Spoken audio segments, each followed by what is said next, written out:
answer. You can have follow-up questions. And so that's what this is meant to be, really just a time to sort of an open-ended hour where we could discuss a variety of topics that you may be either curious about, or maybe you have issues in your own as you're going through the program or starting your practicum hours that you have any issues with. So, now that that's out of the way, does anyone particularly have a question that they really wanted to get out or were hoping that we would discuss this evening? And we can get started there.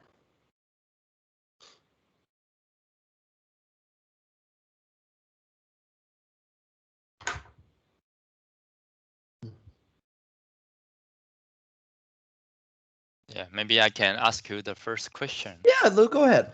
Yeah, so now I've been a teacher for more than 30 years. Sometimes I got so tired.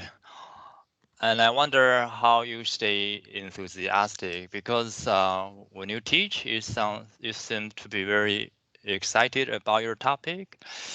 So, what's the secret of pretending to be so enthusiastic? Because that's what I got a lot. I mean, people give me their feedback and saying you are always passionate about what you teach. And so, any tips for us? Yeah. Well, that one is an interesting question because I have to say, I don't think it's anything that I necessarily do particularly. Maybe it's because I've only been teaching for about a year, almost coming up on a year now. So maybe I still have that beginner's passion and enthusiasm, and I hope that never leaves. But I think, and also for me, just a little bit of my background also makes me very excited because working in different fields and changing into teaching, it's not something that I originally went to school for, or even something before I thought that I would be doing now.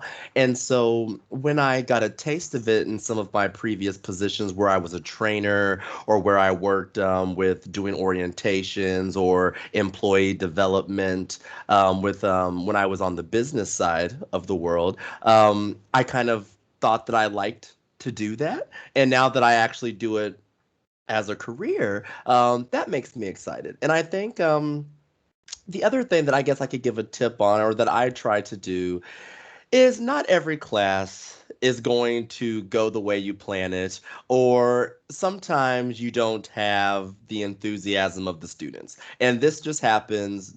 It just happens. Sometimes the students may be tired. Maybe they're not as interested in English because they're just taking it because it's something their parents want them to learn or to take. And so I try to at least build my lesson plans to try to do something fun that I find interesting or fun that I can build into my lesson plan. Whether that be an activity or something like that. Sometimes I'll play games in my lesson plan, or sometimes it's just if I get to pick the topic, if it's not like if I'm not teaching based on a school syllabus and I have free range of the topics I will teach, then I try to choose topics that I am also interested in just because that makes it more fun for me and the students also get to learn.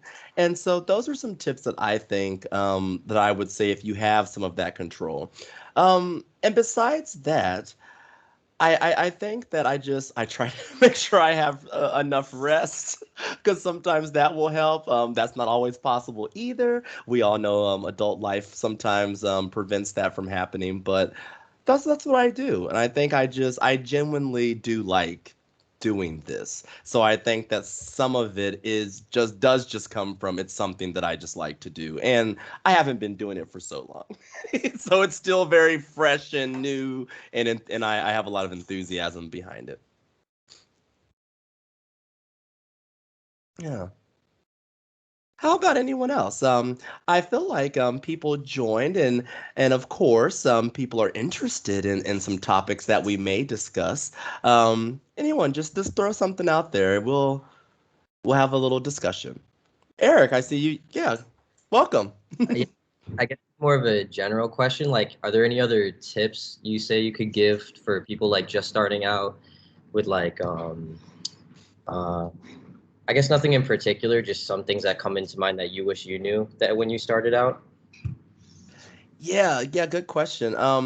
I think one thing is definitely technology is a big one, especially if you're doing an online situation. I know that not everyone who's on this call will teach online, especially now that hopefully, fingers crossed, we are moving in the right direction with COVID-19. People will be able to get back in the classroom soon.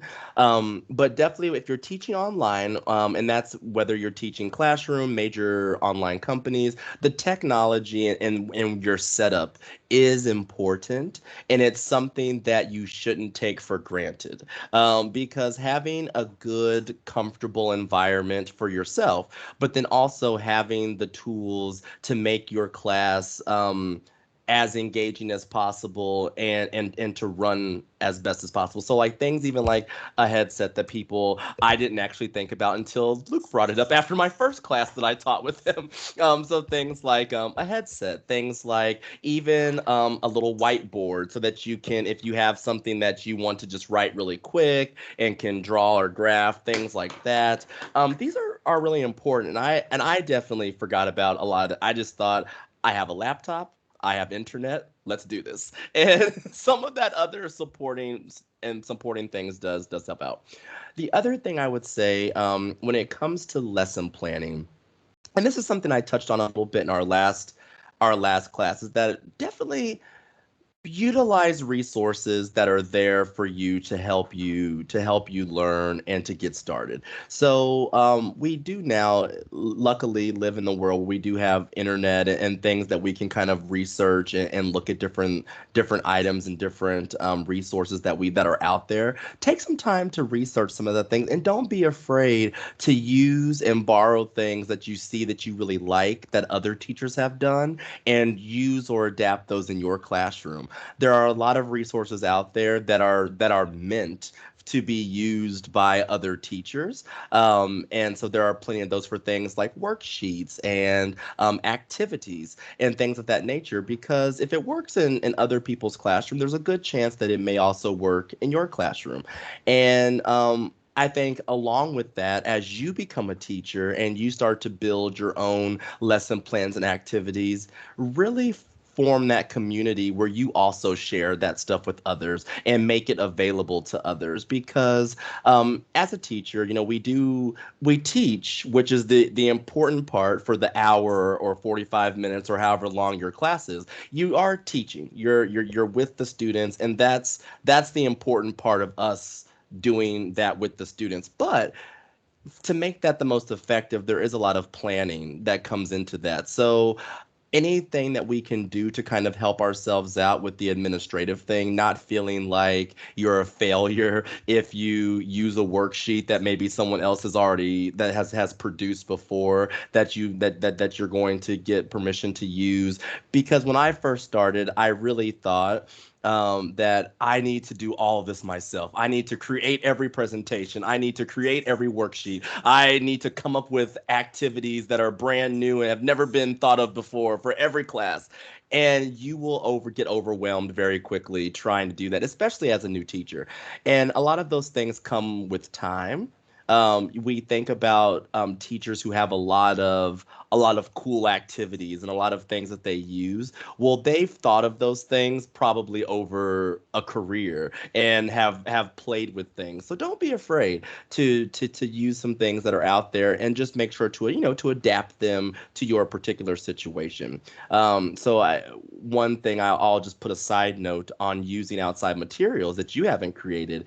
Sometimes you do have to adapt those, and so if you're going to do that, make sure that what you're using really does apply to your lesson. And if there are parts of it that don't, edit it accordingly so that you don't confuse your students, or like there's all of a sudden some weird thing that they haven't covered on this worksheet because it was developed by someone else and they're not in your exact course. So just make sure to do that if you do use other resources, but don't be afraid to. Thank you so much. Hmm.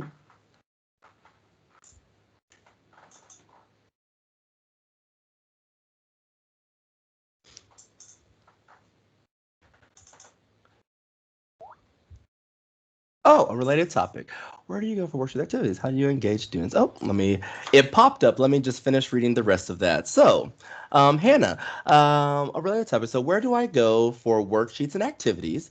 How do you engage students in a creative way through the online realm? Well, yes, these are very important questions. Okay, so for resources, let's start there.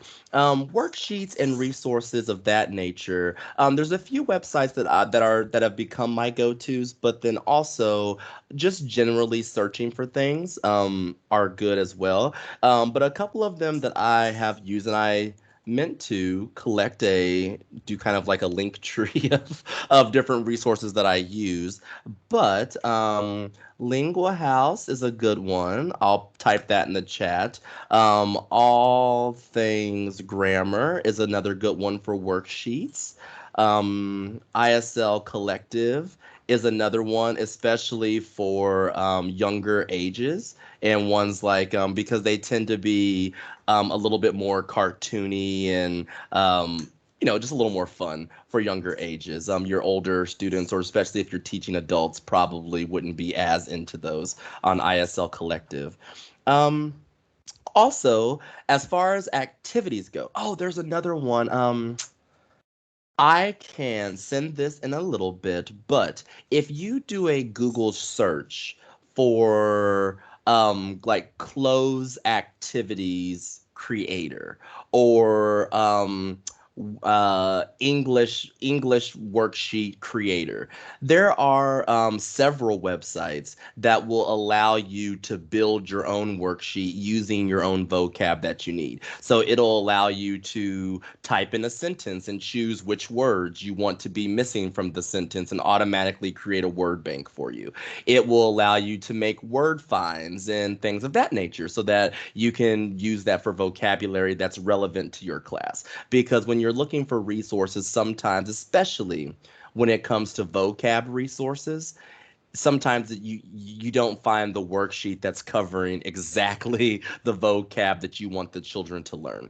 And so creating your own, there are worksheets, there are resources out there that will allow you to create your own worksheet very easily.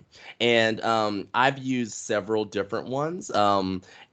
Like I said, I usually find those just by doing a quick search like worksheet creator, and you'll be able to create all different types of worksheets. The other big one that I am becoming very fond of these days is wordwall.net. Wordwall is an excellent resource to make online learning fun. It has several activities that you can make, from it being a game to you can create quizzes. You can assign it as homework and and send it as a link so that they can do an activity for homework. They have kind of standard ones that are just multiple choice, or you can do things like a game show and make it super fun. It has like a leaderboard, so you can see if you do it in class, you can have a little competition about who can complete it the fastest or who can get the most right and give a prize. And so that is a very good resource to use for games. And the other good thing about WordWall is that, or I'm sorry, I think I put Words Wall, but it's just Word, no S, wordwall.net. Sorry about that typo. Um, but the other thing is that they also already have a bank of games and activities that have already been created. So if you don't want to make up your own game, maybe, for instance, I'm teaching right now the five parts of an argument. So that's a pretty specific kind of lesson that I may need to create my own word wall activity for. But then when I'm and another lesson that I'm teaching right now, like the conditionals, that's a very common English topic. And so you can just type in second conditional, and there will be all of these games that are for public access that you can use to use for the second conditional. And so I have found WordWall to be a really great resource.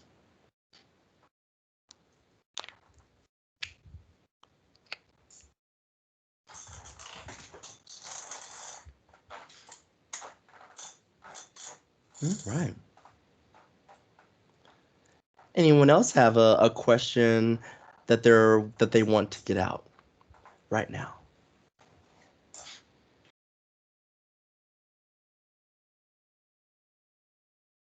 All right. Well, I think for me, one of the biggest questions that I usually get, and they're sort of along the same vein as a lot of these questions so far, is definitely around lesson planning and how do I go about lesson planning? How do I get one started? Um, I would say that definitely from what I learned through the ITA and in their program and using that PPP format of presentation, practice, and production, that is really what I use as a basis for creating any of my lesson plans. I found that that one is particularly one that is not just one of those things you learn in a textbook, but maybe doesn't apply as well to real life. It's one that really has been a tried and true thing that I have used a lot in my lesson planning. And so typically, if I'm going to start a lesson plan, I'll start with coming up with a topic that I want to teach.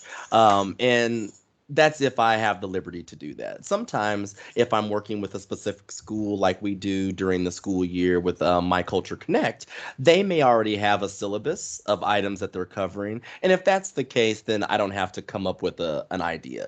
But if I am coming up with an idea, I usually start with just trying to think of what age or level the students are. So that will kind of dictate my realm of topics that I want to try to cover.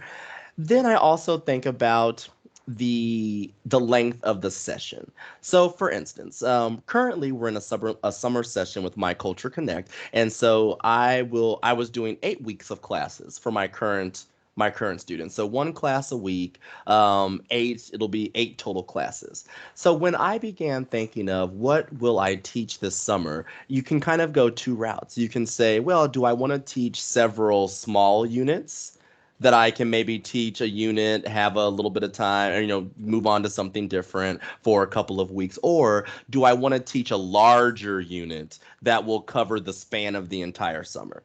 And so that's kind of where you start. And that will depend on, for me, what topic I will choose. So a topic for this summer, in most of my cases, I have chosen to spend the entire summer on one topic and just do several parts of it.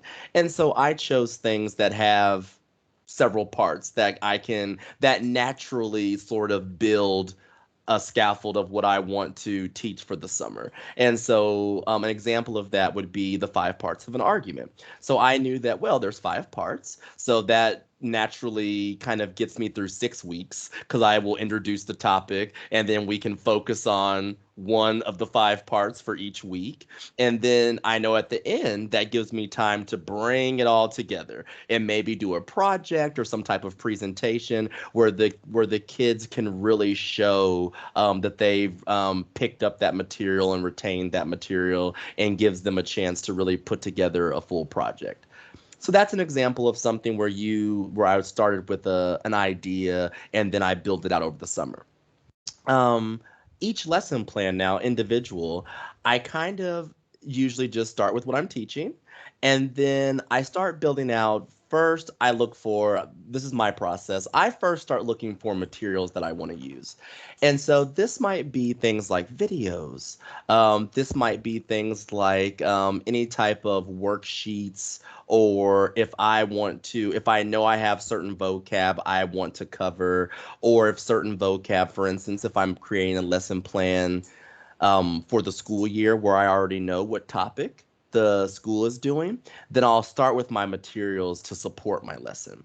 That's sort of, I kind of work from, I guess you could say, from the end backwards, because I really work on what I want them to be able to produce and practice, and I kind of work back to teaching. Because I found, for me, it was much easier to say, here is what here are the activities they're going to participate in.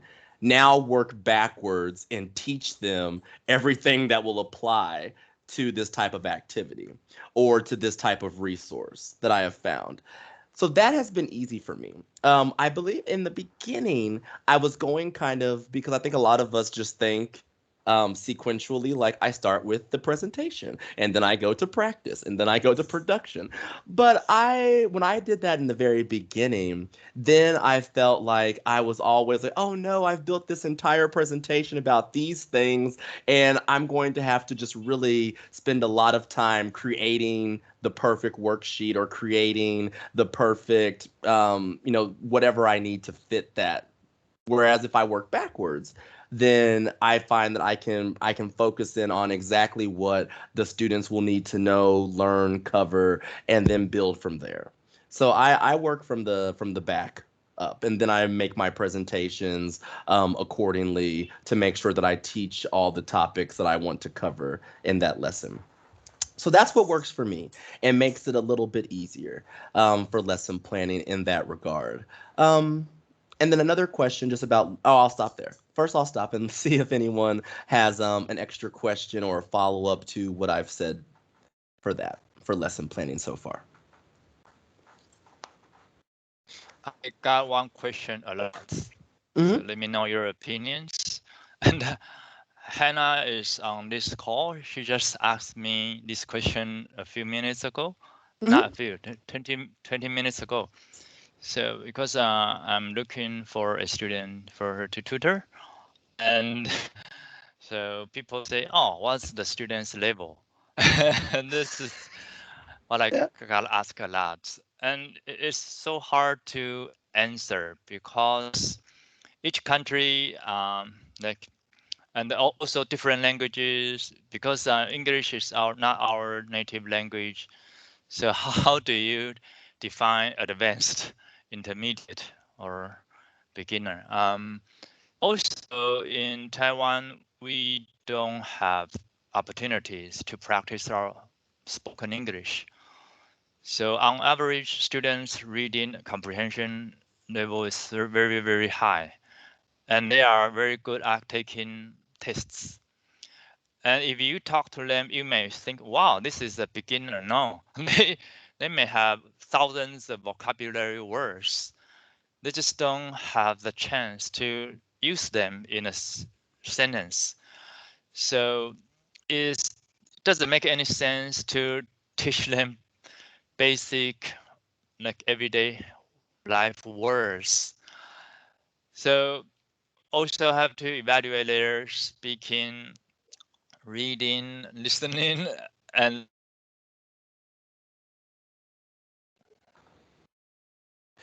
Oh, yep. yeah. So you basically, um, our spoken English level is pretty low because of the lack of opportunities to practice. But our reading comprehension, is here. Our spoken English level is here, Hmm. and it's very hard to answer that question. So, how do you work with students, new students, and how do you evaluate their level? Do you have like a placement test or something like that? Yeah, that's a great question, Luke. I don't currently have a placement test or anything like that that I've sent to my students prior to.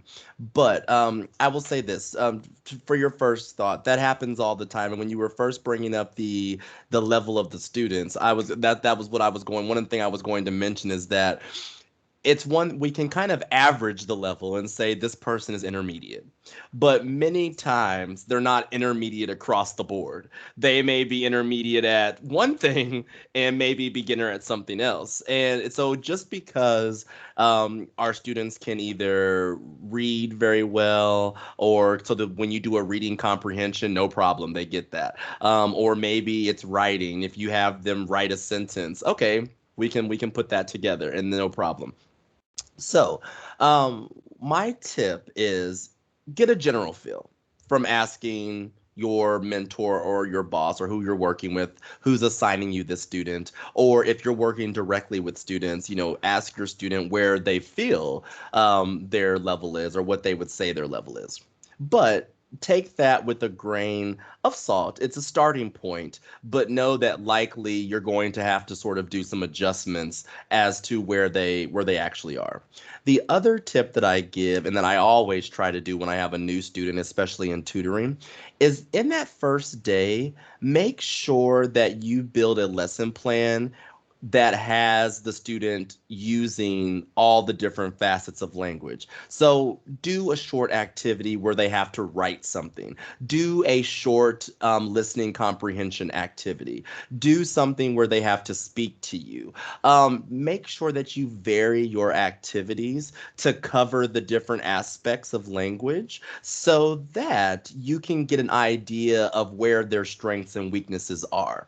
And then once you get that, you can, in essence, play to their strengths and then support their weaknesses. So as their tutor, they want to become overall better speakers, or maybe better speakers or better, utilizing English, period, better.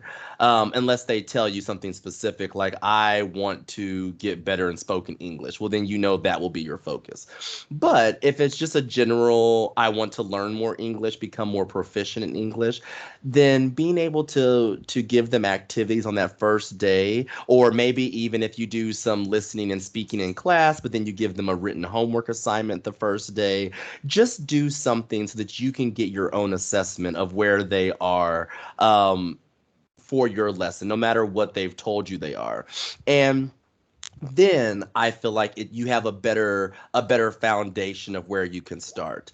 And you don't have to match every facet of language to the same level. If someone's a beginner with the spoken words, then when you do activities or you have discussions with them, definitely focus on building up that vocabulary and having them start to use a little bit more complex sentences, push them, correct them in ways that they will be able to learn kind of better ways to say things, and maybe definitely gear your tutoring sessions more toward having them do spoken output. If they struggle on another area, that's where you'll kind of push your tutoring to strengthen that area a little bit more. Don't feel like, well, they're advanced in speaking, so I have to do advanced level for written, reading, everything. You could have advanced speaking where we just go back and forth. My speaking level is faster, so that they have to kind of hear and respond quicker.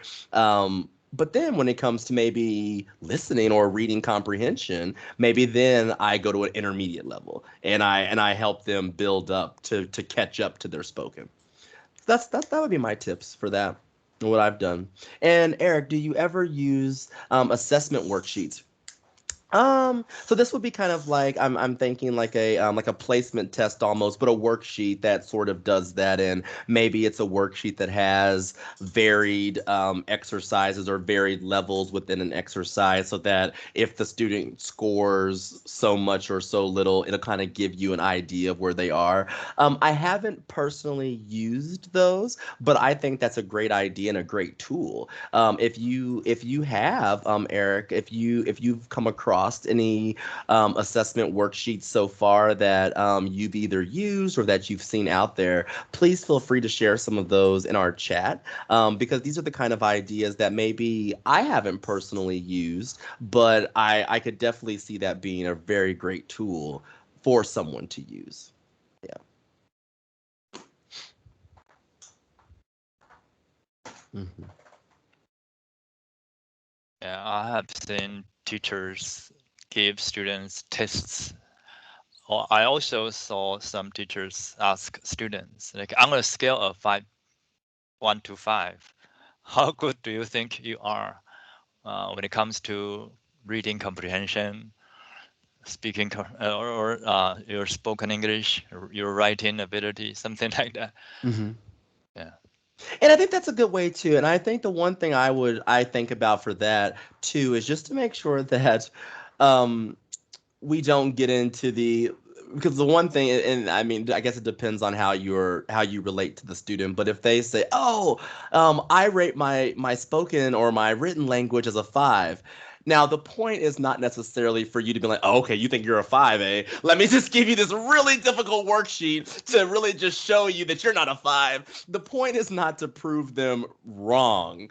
The point is to use that as a tool or a starting point for wherever you're going to kind of base your lessons. And also knowing that no matter how good we know or even that we find out our level of our student, the main thing with I think teaching, and this we can say this for all aspects of teaching, the main thing that I have found is that you have to be able to adapt. Sometimes your student, you think it's an advanced, they're not advanced. So now you have to adapt your lessons accordingly. Sometimes you know your student's level and you think an activity is going to be appropriate for their level, and you find out that didn't go so well. And so just being able to adapt and knowing that everything won't be perfect every class. We of course strive to do the best that we can for our students and to create the most value for our students. But we all, I mean, sometimes it's just maybe you're just a little off on exactly where you wanted to hit. And that's okay. That does happen. And being able to just make sure that you can make those adjustments or adaptations accordingly. And I guess kind of a side note to that, that's easy to do, I believe, sometimes, especially in a classroom environment, or easier to do, because then you can oftentimes have multiple levels of students in the same course or in the same class. Even though this might be a fifth grade class, some of the fifth graders may do private tutoring at home, so they're a little bit more advanced. Some of the fifth graders may really not, and that's just not their strong suit, the language learning. It's just not, so they struggle a little bit more. And so even when you have the level, or they're in this grade, they've all passed fourth grade English and now they're moving on to fifth grade English, there's still going to be different levels of students. And so being able to kind of adapt to those in that situation is also very key for leveling.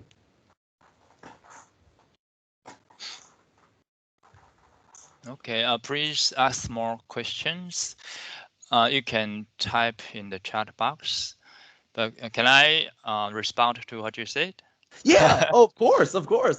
Yeah. So I know you work with Asian students a lot, and so I want to let people on this call know that Eastern Asian students tend to be very modest. So they always say, "Oh, my English is so poor. My English is so poor," and in fact, they may have thousands of vocabulary words in mind. And this is this cultural thing. Like Japanese students, Korean students, and the Taiwanese students, they tend to say, "Oh, my English is so poor. My English is so poor." So you had to know this aspect of our culture when you are evaluating your students' level. Mhm. And they tend to be very shy.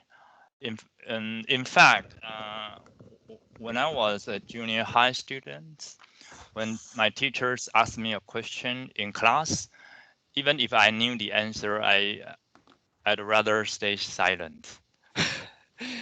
Yeah, because I didn't want to like talk in public. Yeah, and there are many students like me. So don't feel upset if your students do not respond to your questions. And my second point is don't worry too much about your materials too easy or too difficult for your students. So I listen to Quentin's class or other teachers' classes a lot. They are teaching basic stuff, but as a like the English is my second language, and as a foreigner, me, I still benefit from listening to simple English expressions. And sometimes I feel when I listen to very difficult stuff, it's a challenge, but it also motivates me to spend more time on this topic. So too difficult too easy, don't worry about it because your students always learn something new. And if, for example, if I don't learn something new today, at least I can remember what I have learned before, because you know what happened to uh, like learning a second language. So in my 20s, I studied many different languages, but after 30 years, I forgot almost all of them. So when you study a second language, it's always a good idea to review, to repeat, and to listen to the same thing again and again. Yeah. So that's my response. Don't worry too much about no mismatch between your materials and students' level. But you have to adapt, like Quentin said. Yeah. Yeah. Well, thank you, Luke. No, that's I to touch on that, I know that has been speaking of, that has been one of the things that has been something that I've had to adapt to. And just culturally speaking, with the volunteering to answer questions. I think that so I just in general in school, and I think this maybe happens to a lot of in American culture or in American school system.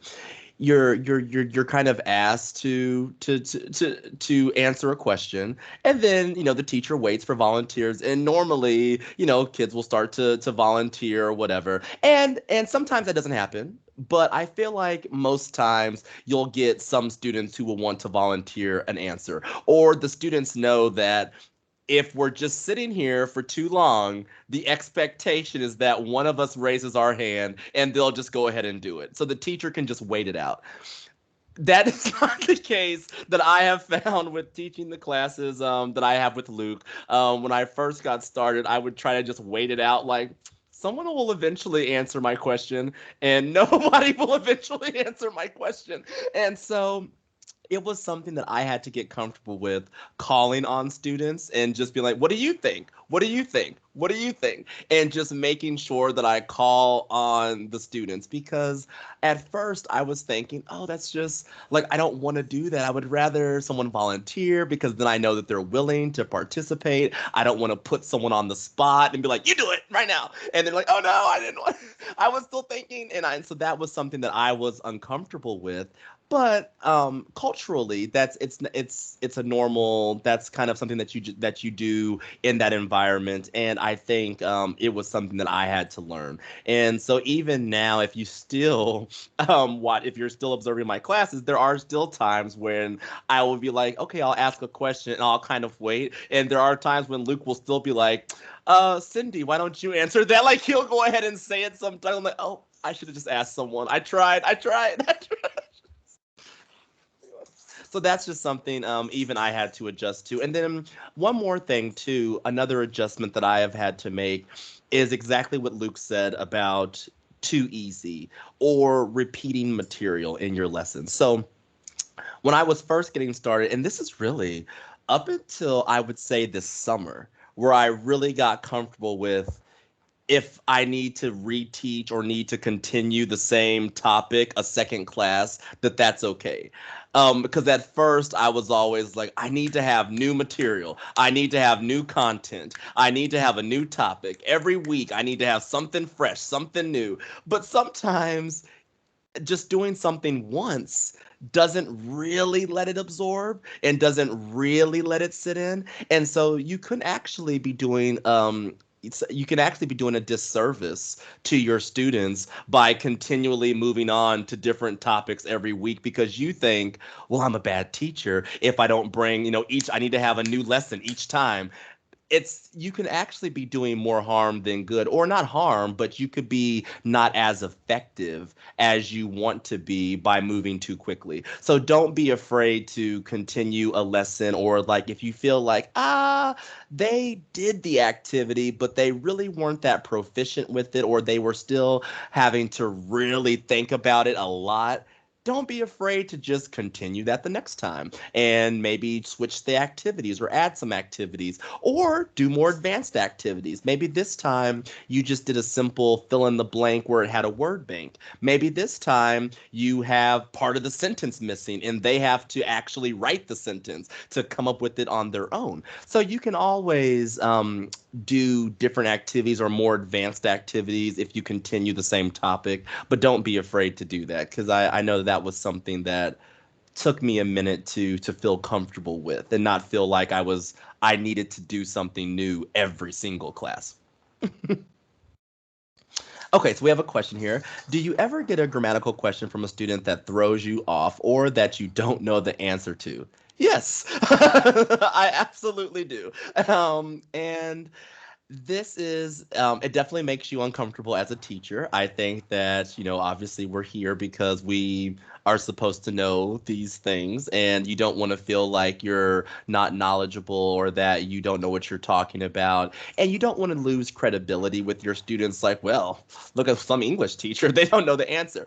But I mean, but I think that these are more pressures that we put on ourselves than I think the students put on us. So I think we project those insecurities and those things onto ourselves. That feeling of like, oh no, I'm not very good. I didn't know the answer to that. Because with every language, I'm assuming, English being one of those, there are a lot of grammatical rules. Secondly, there are often times where a grammatical rule will be the technical rule, but it is not the way most people use that language or it's not the grammatical structure that most people use when they're speaking in everyday language. So sometimes you might get asked a question and it may be something you're unfamiliar with, or it may be something that you just do naturally but you don't know why you do it or what the rule is behind it that made you do it that way. I'll give you a perfect example. A few weeks ago, and I believe it was during a little Q&A session during an observation, so maybe some of you were there for this, but I was asked about the difference between farther and further. And because we were doing a lesson on comparatives. And so I was teaching ER and how to create a comparative and so on and so forth. And one of the examples for an irregular comparative was farther, further. And I was asked, what is the difference and when do you use each one? And I was like, oh, I need to actually look that up and review it because I know how I use farther and further. And I can give you an example of when I would say one over the other, but I don't know exactly what the rule is of why I do that. And so it's okay to say, let me check on that. Let me check on that for you because I have an idea, but maybe I need to refresh myself on that particular rule. Um, and I think that if you really take some time to study your grammar, I think that this will happen less often than you think it will. And I guess that also depends on the level of students that you teach. If you're teaching advanced business English, you may get more questions about grammar because they're already proficient, so they're trying to up their game and become very proficient. And so, but if you're teaching kind of I guess, beginner, intermediate, this I believe happens less than you are afraid that it will happen. I think that the farther further question was really, I would say maybe the second time that's happened in a year that I've been teaching. So it's not like every class someone's asking you some crazy grammar question that you can't answer. It happens less frequently than you think. Is Okay. that your experience too, Luke? I don't know. Maybe it is. Maybe it's not. Uh, to be to be honest, when we work with native speakers, we do not expect them to help a lot with grammatical rules because if you want me to teach grammatical rules about Mandarin, I say I never studied grammar, Mandarin grammar. No, I grew up speaking this language. And if something wrong, I can feel it and I can change it, and I don't need to study rules. Grammatical rules are just a shortcut to learning this language Mhm. in a more efficient way. So in fact, I study a lot of English grammar, and a lot of time when I have to answer a question, it's always me who get the right answer instead of native speakers who work with me, because I have done so many tests. And when we work with native speakers, unless you are in the academic circle or like business English, uh, it's not a big problem, because we want to improve our spoken English, and we want you guys to show us what sounds more idiomatic. And even though it's grammatically correct, we are not sure. We are not native speakers. I don't know if I use this sentence, and maybe people will think, yeah, it's right, but we don't say it this way, Mhm. and this is where we need help with. And so I would say, unless you are a college professor trying to help your students correcting their sentences in their thesis or dissertation, I don't think it's a problem. And sometimes, even though I'm very good at grammar, I still get a question that I don't know how to answer, or I know the answer, but I don't know how to explain it. I don't know how to make sense of it. Then I say, oh, okay, I have to do some research, but next time I'll make sure I give you my answer, and I'll try my best. That's Mhm. the best you can do. Mhm. And sometimes as teachers, we are also the student. We are our own student. Because like I know someone Megan, you just mentioned conditionals. And that's a good example. That's a great example of things that we just as a native speaker, you just say it. You just say it and you just know what that means. You don't know that, well, I said it this way because it was something that has already happened, or I said it this way because it could happen, but it's probable, or this way because it really won't happen. Like, you don't think about it, you just say it. And you know exactly what that means. And so a lot of the planning that goes into a lesson plan is sometimes relearning or learning how to explain what you're about to teach. Sometimes it's a learning process for yourself, and that's okay. Don't feel like that's bad or that you're not a good teacher or that you don't know what you're talking about if you have to learn how to or how to explain it to someone else, because just because you have to learn it, that doesn't make you a bad teacher, because to be a teacher is not that you know everything. It's, can you work with another person and help give them what you know and help them learn what you know. It's not that you have to know it all to start. So,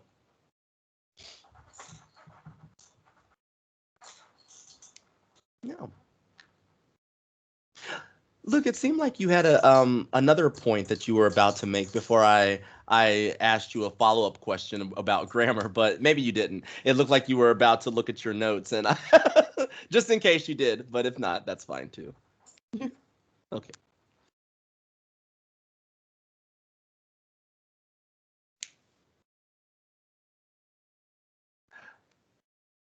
All right. Oh, I see. Just wait for Hannah to finish typing.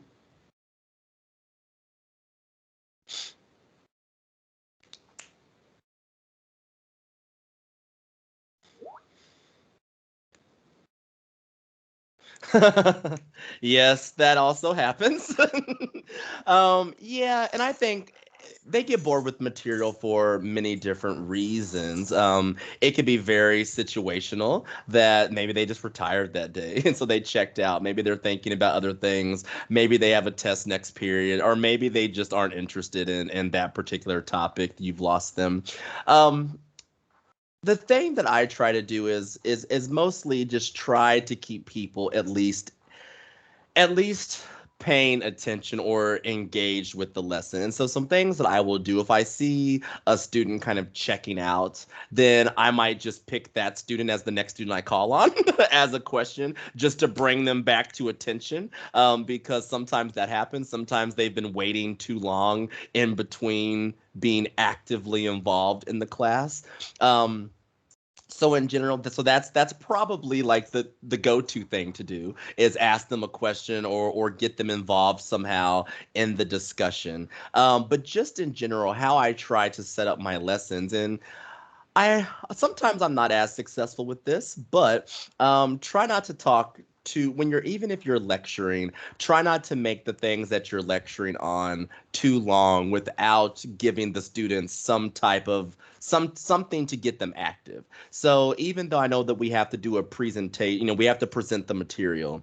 I try for my presentation not to be longer than like 10 or 15 minutes max. And then we're going to move into some type of activity.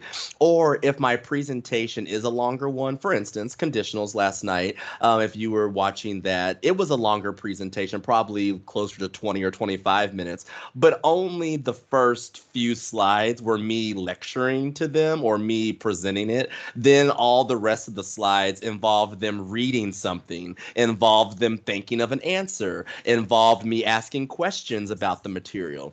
So trying to keep students engaged that way. And then I think also, even if you don't call on a student directly, because you are calling on students throughout the time, they know that at any moment it could be my turn. So they have to stay engaged. I think that that is also a side benefit of calling on students randomly because then they're like, I don't know when it will be my turn. So I have to just pay attention the entire time. Um, so those are two techniques that I would say to try to do. And also base that on the age of your students. So the amount of time that I spend lecturing for a third or fourth grade class is going to be much shorter than I do with my adults. So if you've observed some of the adult classes, if you're going to be in the adult class later tonight, which tonight's not a good example because it will be more interactive tonight, but the night before, I spent more time lecturing. And that's because adults, we have a little bit of a longer attention span. Even if we're bored, we can usually like still pay attention. We don't just like check out most times. And so the older your students are, the more mature they are in that piece of it, then the longer you can make those presentations or the lecturing time. But just just be aware of that and try to keep your time low. As they say in the program, teacher talk time, we're always trying to minimize that. Not only is it more beneficial for your students because they get to participate more and speak more and use the language more, it's easier on yourself because if you spend less time talking, that makes your job a little bit easier too. So be kind to yourself and to your students in that way.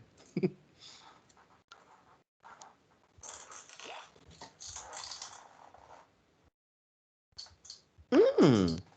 Now this is a good question, and Luke, you may be the better one to answer this. Okay, okay. I think a lot of teachers, like Quentin say, if they don't teach something fresh, if they don't spend many, many hours preparing for this, then they feel bad. But I would say if you work with your students, it's more important to have a very good relationship with them. If they lose interest in you, then no matter how hard you try, they just don't want to go to your class. So I would say you have to add some like entertainment elements to your class. And I think Taiwanese parents are looking for teachers who can encourage their students to speak. Like I said, especially uh, if you're from a rural area, we don't see any foreigners here. So students sometimes question the point of studying another foreign language because they don't have any chance to use it. So why should I spend so much time remembering new words? Doesn't make any sense. But if we can have a native speaker to practice English with, it's a very valuable opportunity. And so, like I said, Asian students, especially Eastern Asia, students here are so shy. And if you have more patience, so maybe they do not smile, and that's not because they are bored or they don't like you. No, they they may be too afraid to show their emotions. So when I was a kid, maybe people thought I was autistic because I never talk in public. But inside, I know who is treating me very well, who is mean to me, and I'm a human being, and I know what's going on. And but I just need a teacher to guide me, to encourage me, because in our culture, uh, parents and teachers are afraid that you may be proud of yourself and stop working hard. So they don't want to praise you for what you have achieved. They say, "Oh, not good enough, not good enough." And so growing up, I have always this sense of inferiority. I am not good enough. I'm stupid, and you know I just let people down. And a lot of students are like that. So I think if you are patient and if you are a caring person and if you are willing to say, "Wow, you do a good job," I think American teachers they just, "Oh, good job." So Taiwanese students maybe they hold their smile. But after the class is over, "Hey, my teacher say I did a good job." It works. So, but we never got this from my brother, because I'm the baby of my family. I am the youngest. I I only heard you are stupid. You are stupid. So you know, sometimes it's that simple. Just say, "Wow, you improve. Wow, you did better than last time, and you try so hard. I'm proud of you." This is all we need, because of the different like cultural differences. Sometimes you expect this, but in fact we want this. It's that simple. Yeah. So just be caring, patient, and try to encourage your students. And if you don't think your encouraging words don't if you think your encouraging words don't work, it's wrong. It just needs repetition.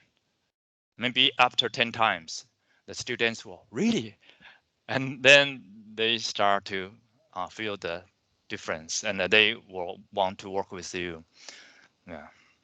That's from my personal growing experience. Yeah. Well, I mean, thank you all for the questions, and Luke, thank you, because it's been really interesting even for me. I'm learning so much too just from these questions and then hearing your responses. So thank you for your participation tonight as well, and thank you for the observers who stopped in tonight. So I will see you all next time. Next office hour will be Thursday. If you do come up with any questions or have any other things you'd like to ask, please join then. Okay. Okay, thank you. Bye bye. Bye bye.